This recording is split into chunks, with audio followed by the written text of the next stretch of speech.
You wake up. The room is quiet. And there it is, that thin, high-pitched ring in your ears, sitting there before your feet even touch the floor. Be honest with yourself for a second. How many mornings this month has that sound been the very first thing you noticed? Before your alarm, before your coffee, before anything else? Most people brush it off as just getting older. But if it's loudest right when you wake up, and it quiets down as the day goes on, your body is actually telling you something specific, and it's not what you think. Here's what's actually happening inside your ears while you sleep. Your inner ear contains thousands of tiny hair cells inside a fluid-filled structure called the cochlea. These cells translate sound waves into electrical signals your brain reads as noise. After 60, many of these hair cells are already worn down, and when the brain doesn't receive enough real sound input, especially in a silent bedroom, it starts generating its own signal to fill the gap. I'm Berserg, and I've spent years digging into why common complaints like this get dismissed as just aging, when there's usually a specific, fixable mechanism behind them. In the next few minutes, I'll walk you through the 3 real causes of morning ringing, including one tied directly to your blood pressure that almost no doctor actually checks for. And this isn't the generic avoid loud noises advice you've already heard 100 times. Before we go further, tell me in the comments, how old are you, and does your ringing fade or get worse as the morning goes on? I read every one. The first mechanism is the one doctors bring up most, but rarely explain properly. Age-related hearing loss, called presbycusis. Inside your cochlea, sound is picked up by hair cells tuned to different frequencies. High-pitched sounds are caught by hair cells near the entrance of the cochlea, and low-pitched sounds by cells deeper inside. By your 60s, the high-frequency hair cells are usually the first to wear out, from decades of completely ordinary noise exposure, like traffic, kitchen appliances, even normal conversation. Once those cells stop sending signals, your brain doesn't just go quiet in that frequency range. According to a nationwide health survey published in the American Journal of Medicine, researchers tracked more than 14,000 adults and found that frequent tinnitus cases increased steadily with age, peaking specifically between 60 and 69, the exact window when high-frequency hearing loss becomes most common. Separate data reviewed by the National Library of Medicine puts the number even more plainly. Roughly 20% of older adults experience tinnitus, and about 1 in 10 of those say it interferes with their daily life. Here's the part that explains why it's louder specifically in the morning. Your auditory cortex, the part of the brain that processes sound, tries to compensate for the missing input by turning up its own internal volume, a process researchers call central gain. During the day, background noise, like traffic, the TV, or conversation, gives your brain enough real sound to work with, so the phantom signal gets buried under it. But the moment you wake up, in a silent bedroom, there's nothing left to mask it. Your overcompensating brain is essentially shouting into an empty room, and that shout is the ringing you hear before you've even opened your eyes. The second mechanism has nothing to do with your ears directly. It's your jaw.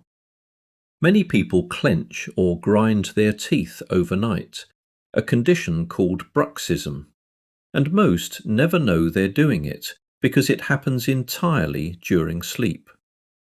The temporomandibular joint, or TMJ, sits just in front of your ear canal, And the nerve that controls your jaw muscles, the trigeminal nerve, runs directly alongside the nerve pathways your brainstem uses to process sound. When you clench for 7 or 8 hours straight, that muscle tension doesn't stay isolated in your jaw. It bleeds into the same neural circuits your brain uses for hearing and can trigger or intensify a ringing signal the moment those muscles finally start to release in the morning. A clinical study out of Cochlea Health Sciences University specifically evaluated patients with clenching-related tinnitus using muscle activity recordings taken directly from the jaw muscles before and after treatment. The researchers found a measurable link between nighttime clenching intensity and tinnitus severity, strong enough that a custom night guard, worn for just 8 weeks, was tested as an actual treatment for reducing the ringing itself, not just the jaw pain.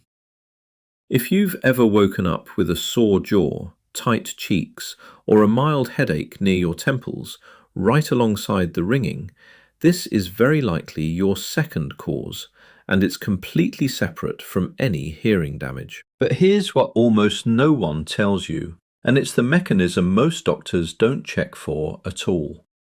Every morning, your body naturally releases a surge of cortisol and adrenaline to wake your system up. In most people, this causes a mild, harmless rise in blood pressure. But a cross-sectional study published in 2026 in the journal Medicina measured exactly how big that morning blood pressure surge was in people with tinnitus compared to people without it. The tinnitus group averaged a 35-point surge compared to just 26 points in people without ringing.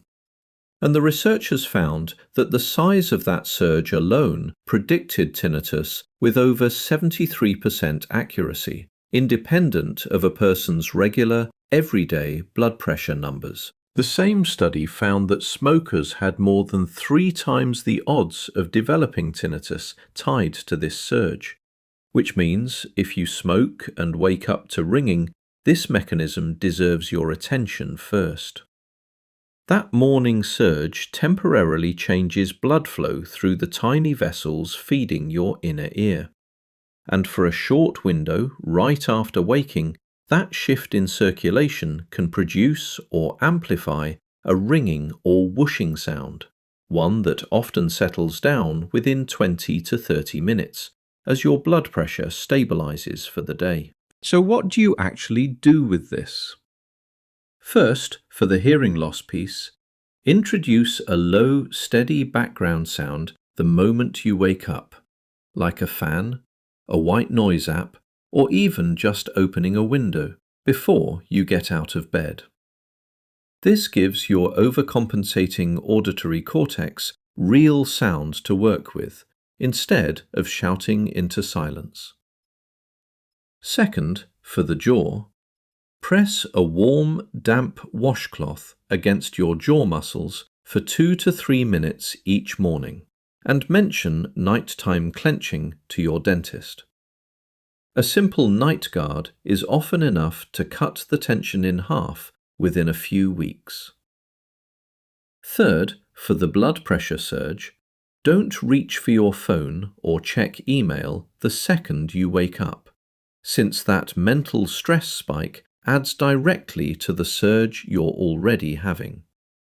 Instead, sit up slowly, take 5 slow breaths, and wait a few minutes before standing. Skip the coffee for the first 30 minutes, because caffeine on top of your natural cortisol surge pushes that blood pressure spike even higher, right when your ears are most sensitive to it. And if you already own a home blood pressure cuff, take a reading the moment you wake, before you get up.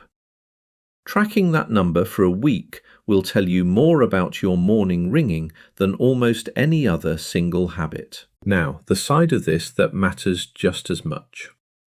None of what I just described applies if your ringing is only in one ear. came on suddenly within a day or two, or pulses in exact rhythm with your heartbeat and doesn't fade as the morning goes on. One-sided sudden tinnitus can be a sign of sudden sensory neural hearing loss, which needs treatment within 72 hours to have the best chance of recovery. This is not a wait-and-see situation. Tinnitus that beats in time with your pulse, especially alongside dizziness, headaches, or vision changes, can point to a vascular issue near the carotid artery that needs imaging, not a white noise app. And if you're on blood thinners, or you already manage diabetes or narrowed arteries, a new pulsing sound deserves a same-week call to your doctor, not a few weeks of trying home fixes first. If any of that describes what you're experiencing, the fan and the warm washcloth aren't going to help. See a doctor or an ENT specialist this week, not next month. So the next time you wake up to that ring before your feet hit the floor, you'll know it's not just getting older. It's your brain filling a gap in your hearing, your jaw releasing overnight's tension, or your blood pressure making its natural morning climb. Sometimes all three at once.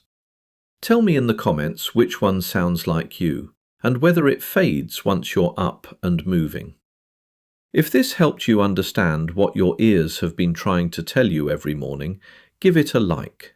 It helps this reach the next person waking up confused by the same ringing. Subscribe if you want the next breakdown, because next time we're covering the exact reason your feet go numb before your legs do.